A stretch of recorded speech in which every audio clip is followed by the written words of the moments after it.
بغير حق إلا أن يقولوا ربنا الله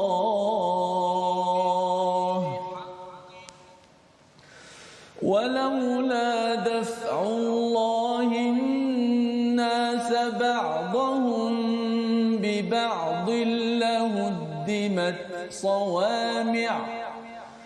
لهدمت صوامع وبيع وصلوات ومساجد يذكر فيها اسم الله كثيرا ولينصرن الله من ينصره إن الله لقوي عزيز الذين إن مكناهم في الأرض أقاموا الصلاة وآتوا الزكاة وأمروا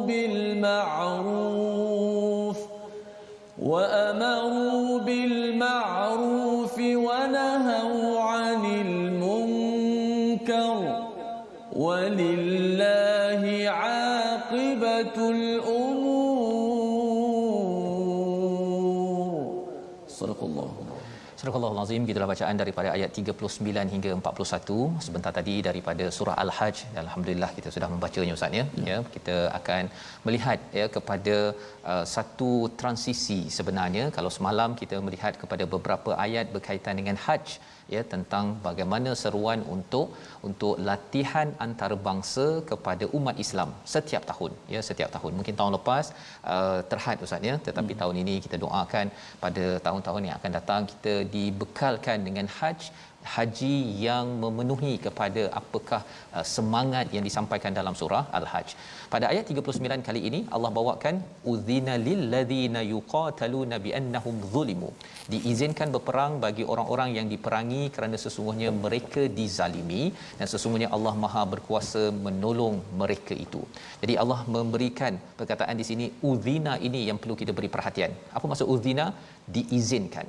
Selama hari ini Nabi sallallahu alaihi wasallam di Mekah selama 13 tahun tidak dibenarkan untuk berperang walaupun mereka boleh melawan Ustaz ya. Boleh melawan tetapi mereka tidak boleh berperang selama 13 tahun di Mekah itu sendiri. Peperangan pertama adalah pada tahun 2 Hijrah diizinkan. Bila sampai ke Madinah baru diizinkan. Kita boleh memahami perkara ini ya. Peperangan adalah sesuatu yang amat perit sebenarnya. Dan mengapa di Mekah itu tidak diizinkan berperang ya, istilahnya yakufu biaidikum, tahan tangan-tangan kamu daripada membalas kepada Umayyah bin Khalaf yang menyeksa Bilal bin Rabah, yang menyeksa Khabbab bin Arad ataupun Ammar bin Yasir Ustaz ya, keluarga Yasir itu mereka tidak berperang, mereka tidak lawan. Allah menegah mereka daripada melawan. Mengapa? Satu ialah Islam bukanlah agama perang. Ya, kita bukan agama suka menghentam orang, tak setuju dengan saya pergi hentam ataupun saya terus memerangi, itu bukan Islam.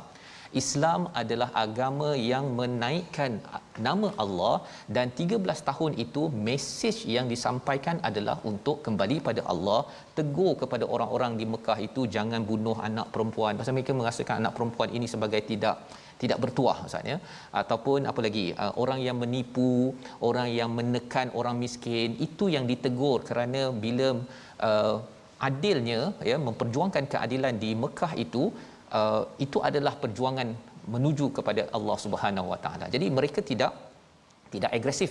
Nabi tidak pukul siapa-siapa, Nabi tak buat apa ya, kerana membawa kepada Allah sahaja. Umayyah bin Khalaf tak puas hati dengan Bilal. Ya, kita tengok Abu Sufyan ya, Abu Jahal tidak puas hati kerana apa? Kerana mesej yang nak dibawa di situ adalah untuk menuju kepada Allah Subhanahu taala. Jadi bila mereka 13 tahun tidak dibenarkan ya, bila dah sampai ke Madinah barulah ya ayat ini turun, udzina lil ladzina yuqataluna bi annahum zulimu. Kamu diizinkan sekarang. ya, kerana kamu dizalimi, bukan kerana suka-suka saya dah kuat, saya nak serang orang lain, bukan, kerana mereka dizalimi. Dan di hujung itu Allah menyatakan wa innallaha ala nasrihim laqadir. Allah ini akan memberi pertolongan, benar-benar berkuasa kepada siapa? Kepada orang-orang yang dizalimi untuk beramal dengan agamanya. Dan ayat 40, ya, Allah memuji allazi, ya, allazina ukhriju min diyarihim. Siapakah yang dizalimi itu? Orang-orang yang diusir daripada kampung halamannya tanpa alasan yang benar, hanya kerana mereka berkata Tuhan kami ialah Allah. Ini saja Ustaz, ya. Tuhan kami hanyalah Allah sahaja, mereka diusir. Kalau kita fikir-fikir balik, pasallah mereka nak usir mereka ni, cakap Tuhan adalah Allah, Rabbunallah, ya. Rupa-rupanya Rabbunallah ini, keimanan itu bukan sekadar cakap Rabbunallah, tetapi bagi perasuah-perasuah dia rasa bahawa bila cakap Rabbunallah, saya takkan ambil rasuah dan saya tak suka awak ambil rasuah. Itu mesejnya Ustaz, ya. Bila cakap Rabbunallah, kamu bunuh anak perempuan, saya tak suka kamu bunuh anak perempuan, lelaki perempuan sama sahaja. Itu kesan Rabbunallah. Jadi kerana keimanan mereka kepada Allah itu memberi kesan kepada sosial ekonomi pada waktu itu yang penipu semua pun takut. Pasal apa? Bila makin beriman pada Allah, kita makin adil, kita makin menegur kepada perkara yang tidak benar. Maka di sini Allah menyatakan walaula daf'ullahin nas ba'dhum bi ba'din lahuddimat sawami'u wa biya'un wa salawatun wa masajidu yadhkuru fiha ismullahi katira. Apa maksudnya? Jika tidak, ya, seandainya Allah tidak menolak keganasan sebahagian manusia dengan sebahagian yang lain, tentu telah dirobohkan biara-biara Nasrani, gereja-gereja, rumah ibadah orang Yahudi dan masjid yang di dalamnya banyak disebut nama Allah. Allah memberikan izin perang ini, tuan-tuan sekalian, kerana itu adalah cara Allah daf'ullahun nas. Allah nak menolak ataupun nak menghancurkan orang-orang yang agresif dalam masyarakat. Orang agresif ni Ustaz, ya, dalam masyarakat, dia sebenarnya sampaikan tempat-tempat beribadah, masjid-masjid, gereja-gereja, dia akan hancurkan. Tetapi Allah tidak izinkan. Itu sebabnya betapa Allah memuji kepada pejuang, ya, di medan perang, kerana orang yang contohnya tentera-tentera kita Ustaz, ya, yang berada di medan perbatasan untuk menjaga daripada serangan daripada luar, ini adalah perkara yang penting. Dan lebih daripada itu, Allah meletakkan beberapa tempat ini, biara-biara ataupun tempat orang Yahudi, sinagog, ya, salawat wa masajid. Allah tidak meletakkan temple ataupun kuil, tak ada kat sini, ya, kerana Majusi, agama Hindu tidak diiktiraf, pasal mereka tidak ingat Allah langsung.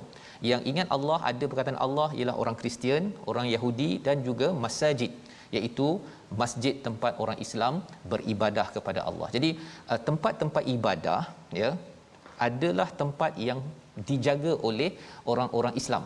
Walaupun gereja, walaupun sinagog ataupun tempat orang Yahudi, itu tetap juga dipelihara dalam Islam. Itu konsepnya. Mujahid, mereka menjaga tempat-tempat ibadah agama lain, bukan menghancurkan.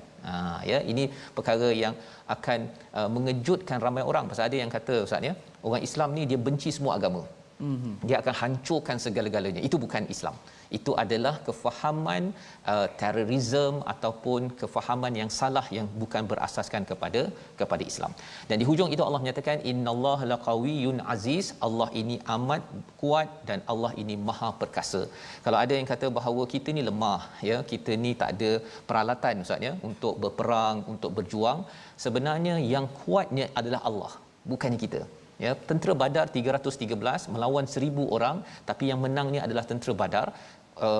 Tak ada senjata Ustaz, tak ada senjata. Mereka ada hanya beberapa ekor kenderaan sahaja, tetapi mereka mendapat kemenangan kerana yang memberi kemenangan adalah Allah Subhanahu Wa Taala. Jadi persoalan yang kita dah sedang bincang sekarang ini, apa kaitan haji dengan perang Ustaz, ya? Haji dah cantik dah kita bincang, tiba-tiba cakap pasal perang. Ya. Ini perkara yang kita nak lihat bersama.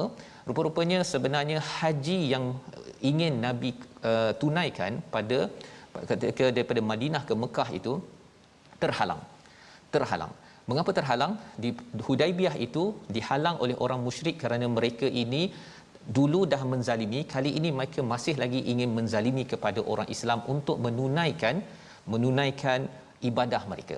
ya, masih lagi nak melawan, masih lagi nak menentang. Jadi bila ada elemen penentangan kepada keimanan, maka perang itu diizinkan. Ya, perang diizinkan apabila dizalimi, bila dihalau orang-orang tanpa kebenaran, maka seseorang itu boleh mempertahankan diri. Bukannya tiba-tiba untuk kita rasa bersemangat je hari ni dengar ayat ini ustaz ya, start motor terus nak pergi ke Palestin kan, tanpa ada pasport, ataupun kita rasa macam siapa-siapa dekat Malaysia kita nak bunuh saja. Bukan itu kaedahnya, kerana Nabi dekat Mekah itu pun sendiri tidak dibenarkan oleh Allah hanya bila ada syarat-syarat dizalimi, diusir dan tidak boleh melakukan amal ibadah keamanan dalam sesebuah negara. Dan apakah kesan bila seseorang itu sudah berjuang ya mendapat kuasa? Ayat 41 kita baca sekali lagi menjelaskan tanggungjawab seorang pemimpin yang Allah akan bantu. Ayat 41 Ustaz, silakan. Baik, jom kita pasakkan lagi ayat 41, tanggungjawab pemimpin Ya. Besar tanggungjawab pada ayat ini untuk membina kita kata negara yang benar-benar berasaskan daripada acuan Allah Subhanahu Wa Taala. Ayat 41. Auzubillahi minasyaitanir rajim. الذين إن مكناهم في الأرض أقاموا الصلاة وآتوا الزكاة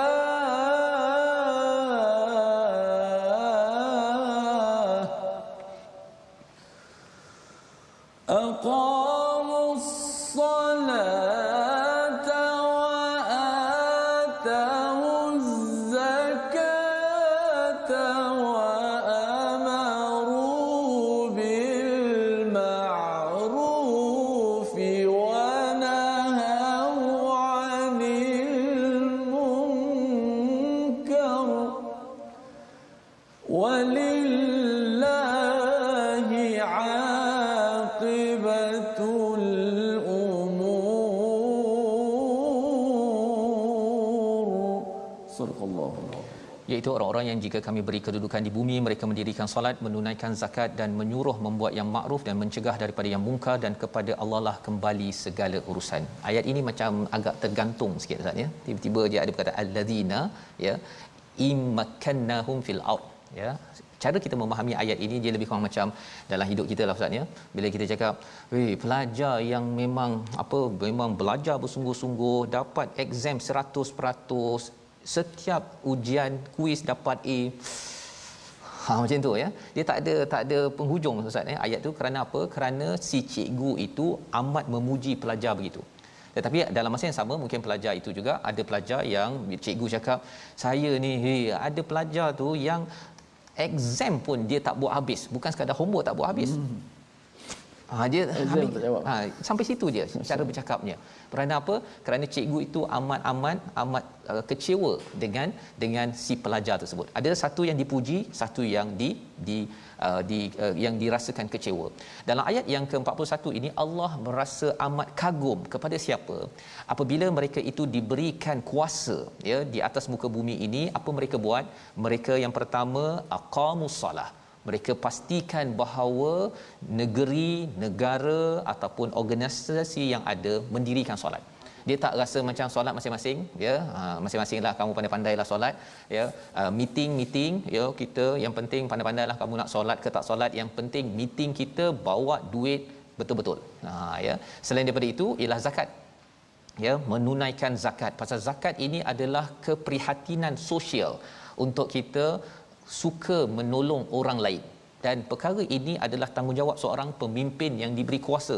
Kalau dia tidak kisah pasal rakyat, tidak kisah pada orang yang miskin, orang asnaf yang memerlukan bantuan, maka orang ini tidak dipuji oleh Allah Subhanahu Wa Taala dalam ayat 41. Dan yang seterusnya, wa amaru bil ma'ruf, menyeru ataupun mengajak kepada kebaikan dan mencegah kemungkaran. Ada benda tak kena dalam masyarakat ditegur.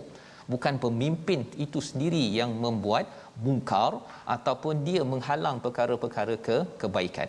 Tiga perkara ini Allah puji, dan di hujung itu Allah kata walillahi aqibatul umur. Ini message Allah kata bahawa kepada Allah lah segala kesudahannya, maksudnya Allah akan beri yang terbaik ganjaran kepada orang yang diberi kuasa menjadi pemimpin. Ustaznya dia bertanding pilihan raya ke, dia terlibat dengan mana-mana negeri negara, dia buat 3 perkara ini. Dia jadi checklist senarai semak. Bukannya yang penting saya nak jadi kuasa, tapi dia juga yang meninggalkan solat, tak kisah tim pasukannya solat tak solat, apa aku kisah. Ataupun yang keduanya, tidak menunaikan zakat. Dia sendiri yang pergi kaut duit rakyat, ya, simpan banyak-banyak dan dia tak kisah pun untuk membantu orang ramai. Dan yang ketiganya ialah dia sendiri tak suka orang tegur dia, Ustaz. Orang tegur saja dia akan tendang orang tersebut. Jadi ini adalah orang yang mengecewakan, ya, yang Allah tidak puji, dan orang begini Allah tidak bantu kalau dia menjadi seorang pemimpin dalam kehidupan ini. Jadi ini adalah ayat 41 Ustaz, ya, yang kita harapkan kita boleh belajar sesuatu membawa pada perkataan pilihan kita pada hari ini. Iaitu perkataan pada hari ini kita saksikan dafa'a, maksudnya menolak ataupun melindungi. 10 kali disebut di dalam Al-Quran, dan ayat yang kita jumpa perkataan ini adalah ayat yang ke-40, iaitu walaula daf'ullahi an-nas ba'dahum bi ba'din, maksudnya ada orang-orang yang Allah susun untuk menjadi pejuang, ya, untuk berjihad fi sabilillah. Maka kesan kalau tidak ada pejuang, tidak ada mujahid dalam kehidupan ini, maka apa jadi tuan-tuan? Rosak segala rumah-rumah ibadah. Jadi pejuang, mujahid ini penting, tetapi bukannya tiba-tiba kita rasa kita nak terlibat dengan perang kita pergi terus. Kita ada peraturan yang kita dah belajar. Bila dizalimi, diserang dan juga dihalau daripada suatu tempat tanpa hak, barulah diizinkan gazet daripada negara ataupun satu institusi, baru perang dibenarkan. Kita berehat sebentar, kembali dalam My Quran Time, baca faham amal insya-Allah.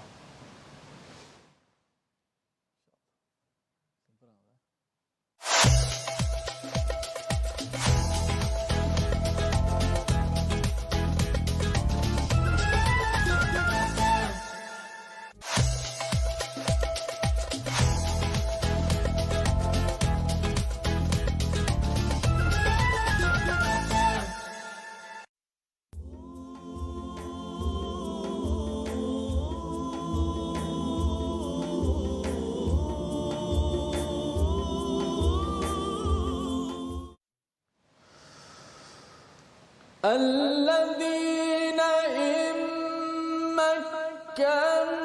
مكناهم في الأرض أقاموا الصلاة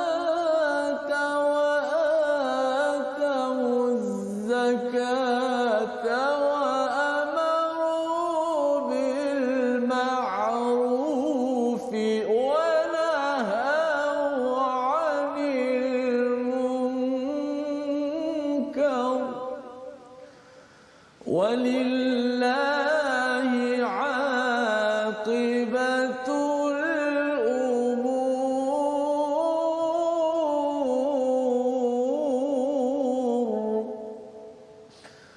Iaitu orang-orang yang jika kami berikan kedudukan di bumi, mereka sentiasa mendirikan salat, menunaikan zakat dan menyuruh membuat perkara yang ma'ruf serta mencegah daripada yang mungkar, dan kepada Allah lah kembali segala urusan. Masya-Allah, ayat dalam muka surat 337 ini sebagaimana Ustaz Fazrul terang, banyak betul berkenaan dengan kepimpinan. Politik. Jadi kita yang menjadi pemimpin daripada semua peringkat, sama ada rendah sampai tinggi, itulah kalau kita tidak menunaikan salat, macam mana orang yang di bawah kita nak yang menjadi cerminan kepada pemimpin tersebut. Mudah-mudahan kita mengambil iktibar. Banyak lagi ayat yang akan dikupas selepas ini insya-Allah. Baik sahabat-sahabat, kita belajar sikit, kita ngaji ilmu tajwid sikit pada hari ini, yang mana berkenaan dengan hukum bacaan tebal ataupun disebut sebagai at-tafkhim, dan juga bacaan nipis dalam Al-Quranul Karim. Kita lihat slide yang kita sediakan. Baik, apakah yang dimaksudkan dengan at-tafkhim? Tebal tu macam mana?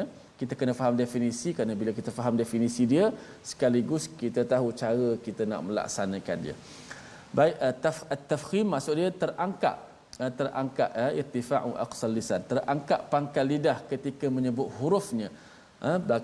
pangkal lidah kita ni terangkat, menyebabkan membawa kepada kekuatan pada suara. Contoh kalau kita lihat dalam surah Al-Hajj ayat ke pertama kita baca tadi ayat 337, ayat 39, udhina lillazina yuqataluna bi annahum zulimu. Cuba lihat pada kalimah qa pada huruf qaf itu, maka terangkat pangkal lidah menyebabkan suara kita jadi kuat, sifat tu jadi kuat, sifat tebal itu, dan suara kita bergema tu memenuhi ruang mulut kita menghala ke atas. Kita tak boleh sebut yuqa, itu tak memenuhi lagi. Dia mesti yuqa, daripada pangkal lidah kita ini hujung pangkal kita dia terangkat, menyebabkan suara itu menjadi kuat. Kemudian lawan kepada at-tafkhim, tebal, sudah tentulah nipis. Itu pun disebut sebagai at-tarqiq. Kalau at-tafkhim terangkat pangkal lidah, slide kita yang kedua, nipis itu ialah tidak terangkat. Lawan dia tidak terangkat, inkhifaz, iaitu tidak terangkat pangkal lidah ketika menyebut. Contoh ayat yang ke-44, fa kaifa kana nakir, fa kaifa kana nakir. Tak boleh kita baca fa kaifa kana nakir. Itu dah nak terangkat pangkal lidah sedikit sehingga menyebabkan huruf yang nipis ka jadi qa tebal. Sebab tu beza kaf dengan qaf, walaupun makhrajnya dekat, qaf pangkal lidah, kaf juga pangkal lidah, tapi beza di antara qaf dan kaf ini yang mana qa itu huruf yang isti'la tebal kan, huruf yang tafkhim terangkat pangkal lidah. Qa adapun ka dia dekat makhrajnya tetapi sifatnya nipis, tidak terangkat pangkal lidah. Ka qa ka qa ka, itu perbezaan dia. Wallahu a'lam. Sabar. Baik, alhamdulillah, kita bersyukur pada Allah SWT. Kita belajar sebentar tadi bagaimana menyebut bagi yang tafkhim Ustaz ya, yang tebal ya, yuqatilu tu yang kena penuhkan bunyinya itu, kerana kalau kita belajar tentang psikolinguistik, psikologi bahasa Ustaz ya, sebenarnya bahasa Arab ini dia ada psikologi yang tersendiri, dan bercakap tentang bahasa Arab Al-Quran, dia memberi kesan psikologi, apatah lagi bila kita sebut dengan perkataan yang betul dengan tepat, ia menjadi terapi, menjadi syifa kepada diri kita. Ini satu tajuk topik yang boleh kita gali lebih luas. Ada kajian Ustaz ya di USM, saya bercakap dengan seorang pensyarah ini, dia membuat kajian tentang orang yang membaca Al-Quran, kesan ketenangan kepada diri dia dengan bacaan yang betul lah. Kalau baca tak betul tu dia kesannya pun ada kesan sampingannya ya, yang kita boleh kaji seterusnya. Jadi kita akan teruskan untuk melihat kepada halaman 337, halaman yang penuh dengan panduan political science ya, sains politik, bukan sekadar politik tapi sains politik, bagaimana ketamadunan naik dan turun. Dan kita akan melihat, kalau kita lihat sebentar tadi, bila bercakap tentang Rabbunallah, ini menyebabkan Nabi dan para sahabat dihalau ataupun dinyahkan daripada Makkahul Mukarramah, kerana bercakap Rabbunallah, Tuhan kami adalah Allah, dia memberi kesan kepada keadaan kehidupan seharian. Dan apakah tanda seseorang itu Rabbunallah? Satu, salat, yang keduanya zakat, dan dia menyeru baik, mencegah kemungkaran. Itu yang dijelaskan pada ayat 41, perlu diperjuangkan, terutama orang yang berkuasa, orang yang memimpin perlu hidupkan tiga perkara ini, kerana solat menyebabkan seseorang itu maju disiplin diri Ustaz ya. Satu, dia ada integriti. Bila kita ada zakat, kita prihatin pada masyarakat, kita tak selfish ataupun mementingkan diri sendiri. Dan yang ketiganya, kalau pemimpin memberi peluang untuk mengajak kepada kebaikan, mencegah kemungkaran, kesannya adalah apa? Sesuatu masyarakat itu tidak zalim antara satu sama lain. Dan ini kalau kita tak buat, sesuatu masyarakat tamadun itu akan hancur, seperti mana dijelaskan pada ayat 42. Kita baca 42 hingga ayat 46. Silakan Ustaz. Masya-Allah Ustaz. Dalam Quran banyak betul ayat berkaitan, digandingkan solat dengan zakat itu sentiasa berseiringan, berpasangan, izdiwaj, berpasangan. Maknanya solat hubungan dengan Allah, dan juga menjati diri, integriti. Kemudian zakat itu prihatin hubungan sesama manusia. Cukup lengkap Islam, masya-Allah. Baik, kita sambung ayat 42 hingga ayat 46. أعوذ بالله من الشيطان الرجيم وإن يكذبوك فقد كذبت قبلهم قوم نوح وعاد وثمود وقوم إبراهيم وقوم لوط وأصحاب مدين وكذب موسى فأمليت للكافرين ثم أخذتهم فكيف كان نكير فكأين من قرية أهلكناها وهي ظالمة فهي خاوية على عروشها وبئر معطلة وقصر مشيد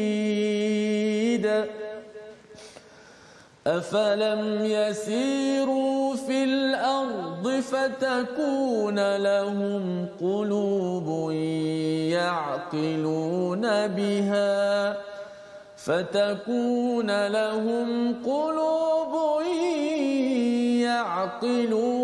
بها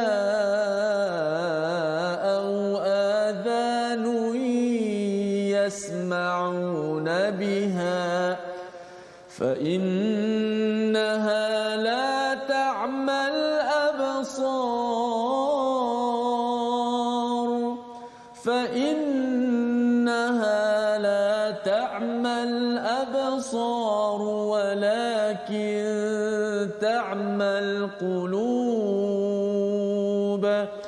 ولكن تعمى القلوب التي في الصدور.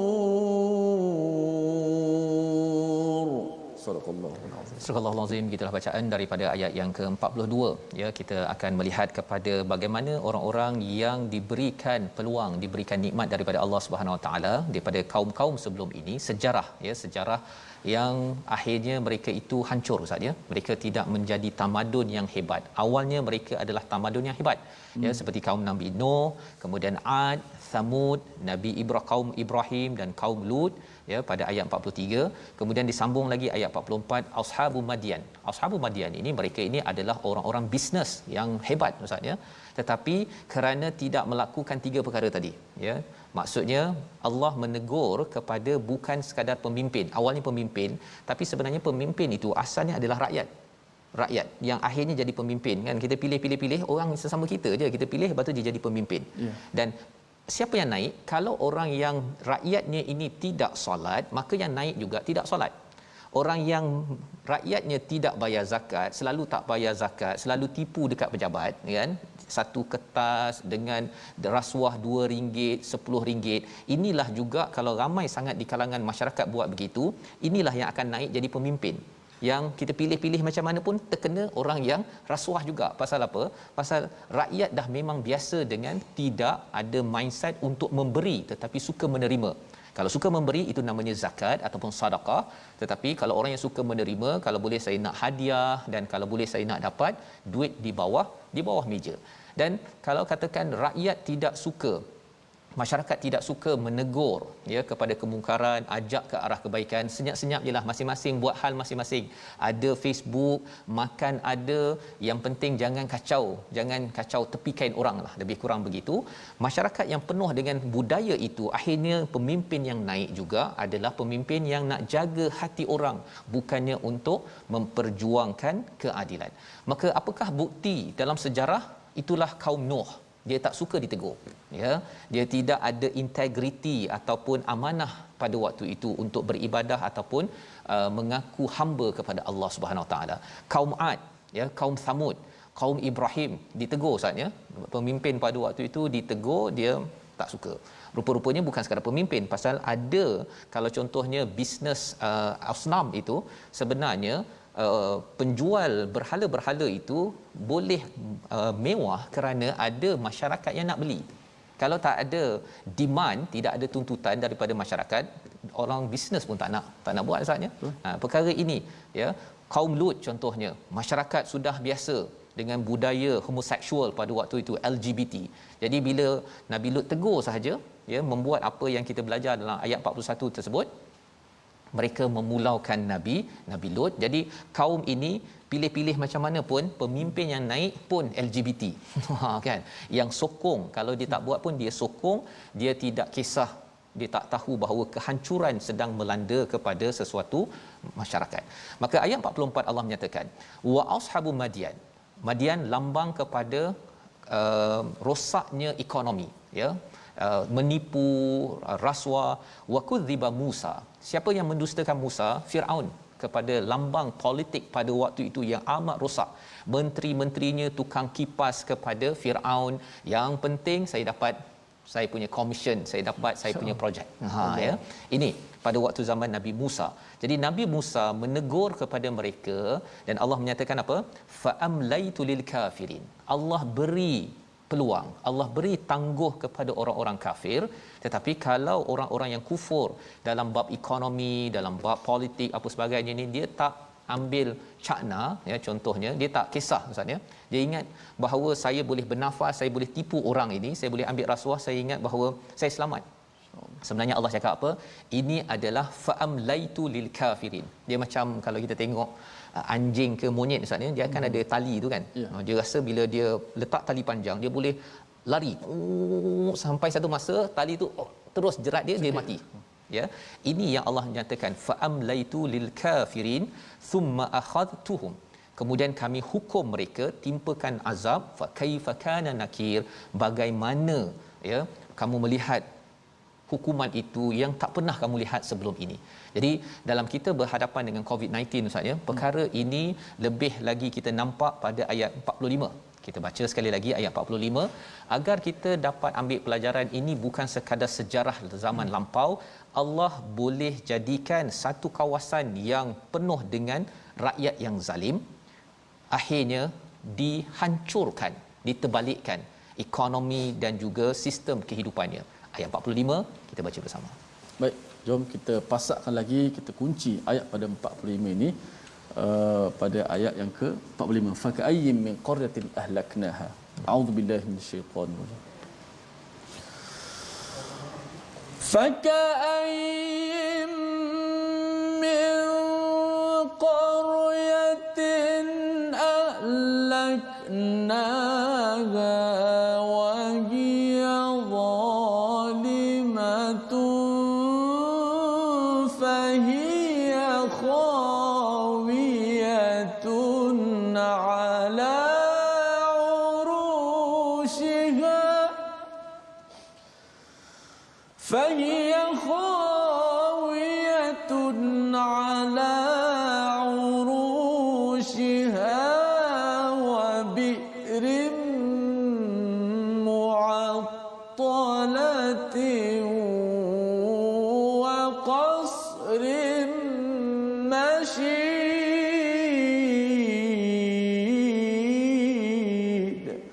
صدق الله العظيم. Maka betapa banyak negeri yang telah kami binasakan kerana penduduknya yang dalam keadaan zalim, sehingga runtuh bangunan, dan betapa banyak pula telaga yang ditinggalkan dan istana yang megah menjadi hancur. Ini adalah bukti bahawa Allah boleh menghancurkan suatu tamadun kerana satu kawasan itu qaryah, negeri, negara ya, rakyatnya bukan sekadar pemimpin. Pasal pemimpin itu hanya beberapa orang datang daripada rakyat yang zalimah. Zalimah itu, zalim salah satunya tidak mendirikan solat, yang keduanya zakat dia tak kisah pun pasal nak tolong orang lain, dan yang ketiganya tidak menegur keburukan ataupun mengajak ke arah kebaikan. Maka kalau ini tidak berlaku, kesannya rakyat yang zalim ini akan dihancurkan sehingga kan fahiya khawiyatun ala urushiha, roboh bangunan-bangunan. Maksudnya kalau zaman sekarang ustaz ya, Allah bagi kita preview sikit, banyak kedai-kedai tutup sekarang. Betul. Kedai-kedai supermarket kalau PKP tersebut tutup ya, dia seperti hancur ekonomi. Wa bi'rim mu'attalah, iaitu kalau perigi itu ditinggalkan, maksudnya orang tak bayar bil lah ustaz. air itu tak digunakan di tempat-tempat yang kita ada pipe sekarang ini, dan juga wa qasrim masyid, tempat-tempat yang gah pun ditinggalkan. Ini pernah berlaku dan Allah bagi preview sedikit dalam masa setahun 2 tahun ini agar kita jangan jadi orang yang zalim, yang tidak melaksanakan 3 perkara yang ada pada ayat 41. Ini perjuangan antarabangsa, ya, bukan sekadar di peringkat negara kita juga perlu tengok perkara ini. Negeri-negeri, ya, yang nak memilih pemimpin yang ada kena baca halaman 337 ini, faham bahawa tamadun naik dan dibantu hanya apabila mematuhi apa yang ada pada halaman ini. Kalau kita tak percaya, Allah kata pada ayat 46, sila berjalan. Sila berjalan, tengok negeri-negeri, pergi ke Madian, ke Ad, ke Thamud, kaum Nabi Ibrahim, ke Turki, ke mana sahaja.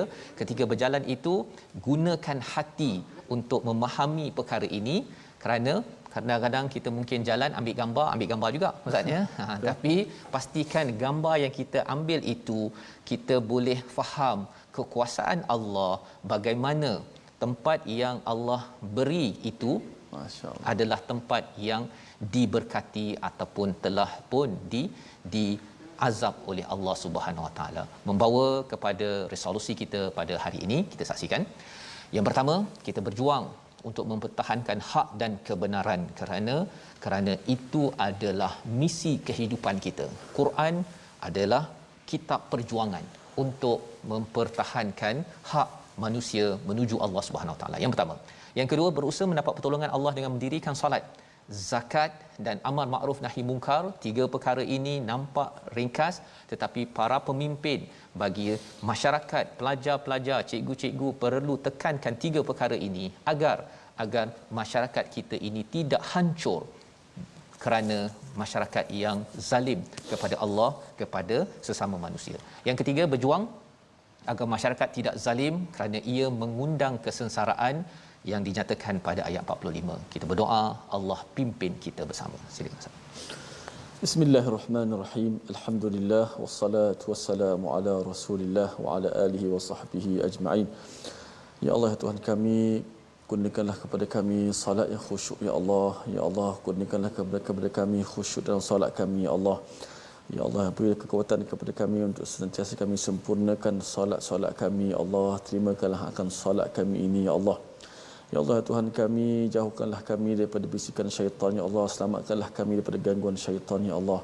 Ya Allah, Tuhan kami, kurniakanlah kepada kami hati yang sentiasa cintakan kepada fakir miskin ya Allah. Dan beri kekuatan kepada kami untuk sentiasa kami mensedekahkan akan apa harta-harta kami yang Kau telah berikan kepada kami ya Allah. Ya Allah, Tuhan kami, jauhkanlah kami daripada kezaliman ya Allah. Kuatkanlah kami untuk sentiasa kami tegakkan yang ma'ruf ya Allah, dan mencegah akan kemungkaran ya Allah. Kurniakanlah iman yang kuat kepada kami ya Allah, iman yang sempurna ya Allah, khusyuk yang tunduk patuh kepada perintah-Mu ya Allah. Amin amin ya rabbal alamin. Amin ya rabbal alamin. Moga-moga Allah mengabulkan doa kita. Kita doakan agar masyarakat kita, ya, masyarakat kita menjadi masyarakat yang adil, memperjuangkan keadilan, tidak zalim. Inilah yang kita ingin gerakkan dalam tabung gerakan Al-Quran. Sumbangan tuan-tuan adalah untuk kita membina kefahaman daripada Al-Quran agar kita menjadi orang-orang yang mendapat bantuan daripada Allah. Negara ini perlukan bantuan daripada Allah, dunia memerlukan bantuan daripada Allah. Formulanya ada pada halaman 337 untuk kita fahami dan kita amalkan. Kita bertemu lagi dalam siaran ulangan pada malam ini jam 10 malam dan juga 6 pagi esok, dan kita akan menyambung pada halaman seterusnya 338 hari esok insya-Allah. My Quran Time, baca, faham, amal insya-Allah.